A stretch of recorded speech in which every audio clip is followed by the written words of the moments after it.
Tonight we talk politics, we check in on the community. Let's get it going. Happy New Year. Roll it, Scott.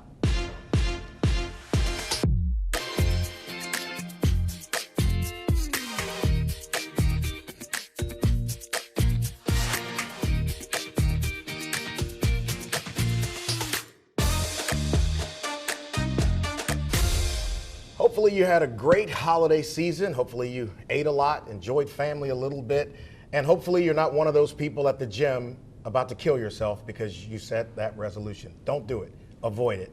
Let's get show number 1 of 2024 going. John Couvillon is here with us with JMC Analytics to talk about this political year that may be the most unique political year we've had since I can remember. I can't, John, think of a year that's been like this. But first of all, how you doing, man? Happy holidays. Really good, thank you. All right, so let's talk about it. Let's start with the incoming administration in the governor's office. There is an inauguration next week. What is your expectation for soon-to-be Governor Jeff Landry? So one of the things to me that's been most impressive is, number one, how little information has been revealed in advance of the incoming administration. That suggests to me that there's very strong message discipline that's going on. That would also suggest a leak-free administration. In the short term, what I would expect for the Landry administration is anything that Governor Edwards has vetoed over the years that Republicans have wanted. I'm thinking bills related to election security and or gun ownership slash rights. I would expect those to get quick treatment this year. After that, what becomes interesting is really what other things there are on the agenda to get passed, because of course he doesn't have a 1-year term, he's got a 4-year term.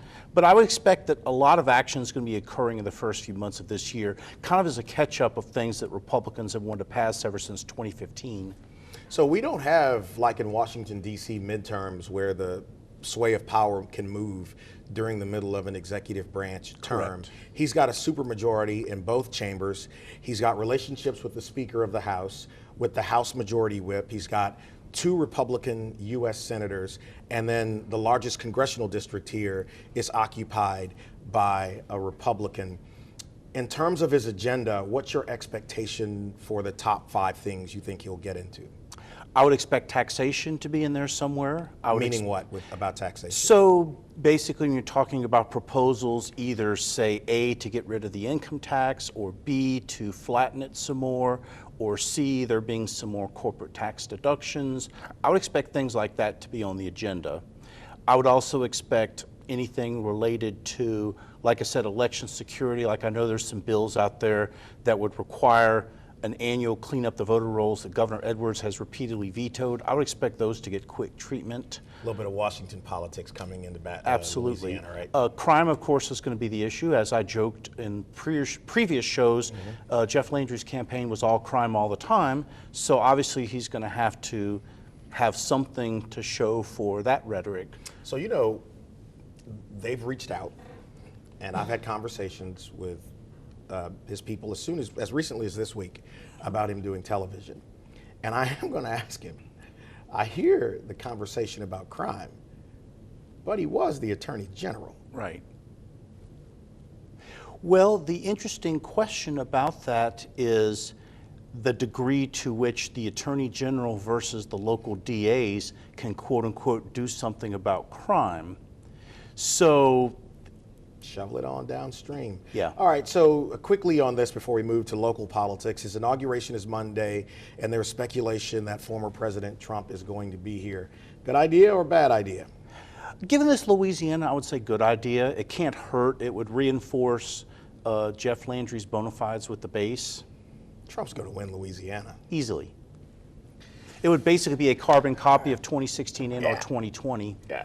Okay, let's talk about local politics. We got a mayor's race on the ballot next fall, and Mayor Broome has already announced she's running for a 3rd term. There's speculation out there that former legislator, current SBA executive Ted James might run. Look in your crystal ball. What do you think about next year?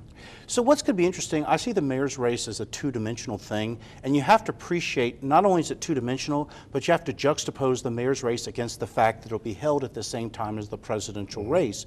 So whatever that means is Turnout will be high. It'll be very high turnout, yes. Probably about 200,000 votes at least will be cast in this parish.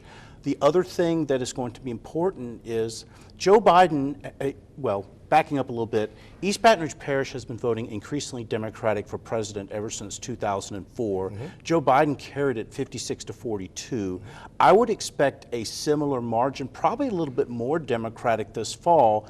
What that means in plain terms for the mayor's race is that it would be very tough for a Republican to gain enough traction to get 50% of the vote. Then the question becomes, A, do you have a Republican of any credibility who could run? Or B, to what extent can Ted James take votes from Republicans and or Democrats who are disillusioned with the Broome administration? So here's the thing. John is actually doing this week's audio podcast.